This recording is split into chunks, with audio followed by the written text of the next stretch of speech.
If you're in a hard position in your life, you're going through some hardships in your life, I want you to remember this. And I'll be reading Romans 5:3. So read with me. Not only so, but we also glory in our sufferings, because we know that suffering produces perseverance. Perseverance, character, and character, hope. And hope does not put us to shame, because God's love is poured out onto our hearts through the Holy Spirit who has been given to us. And the way I understood that, and the way I want you to understand this as well, is that rejoice in your hardships because, number one, Job didn't suffer forever. You're not going to suffer forever, especially if you believe that God will take you out of this. But number two, it's going to build your character. Why would you want a good character? I mean, let's look at what people have when they don't have a good character. Meaning, those, for example, like the very wealthy, let's imagine a very wealthy child, a child that is born into a very wealthy family. From the beginning, he's given everything. He doesn't have to work for anything. He doesn't have to, he has no character because he simply just didn't have the hardships. And on the other hand, someone who did have hardships, imagine a millionaire who came from nothing, just went from being homeless to now a millionaire and has a very big house and all these different things that you possibly would want.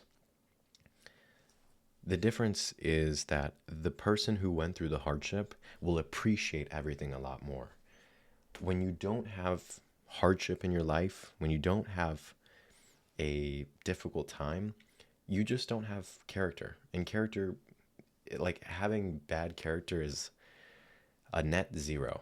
It's just, it's not going to help you at all. And what I'm trying to say, if you could take away one thing from this, rejoice in your suffering because it's going to build your character. And if you have a good character, you will be able to fully appreciate what God's going to give you.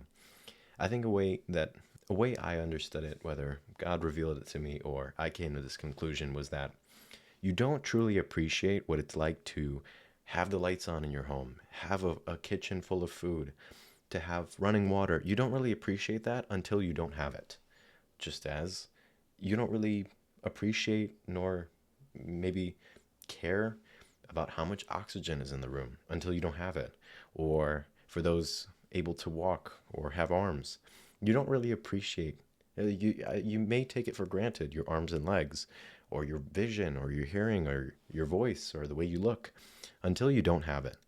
And so, God putting you through a period in your life where you don't have a lot or anything, God putting you through that is only going to prepare you to fully appreciate what He will give you.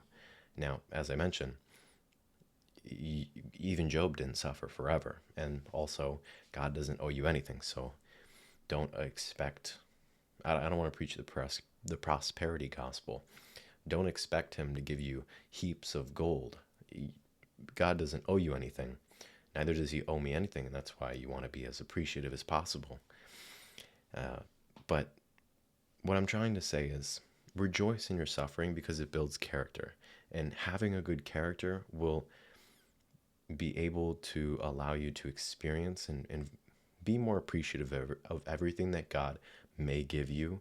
And in all situations, if you understand that there is a light at the end of the tunnel, in whatever hardships you're going through, no matter how long it was, if you understand that there is a light at the end of the tunnel, I want you to rejoice because if it's going to build your character and you will have these benefits, whether you have what you want or what you don't, going through hardship makes you.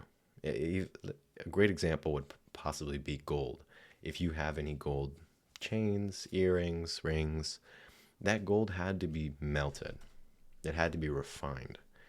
If we think about like coffee, those coffee beans had to be ground up. They had to be roasted to make good coffee. Coffee beans don't just become coffee. You don't just throw them in hot water and they become a good espresso. They have to be ground up, roasted, refined, and then they become good coffee. And so if you want good character, you have to allow God to grind you up, refine you, put you through the fire, because then you will come out a gold chain or then you'll come out a good espresso.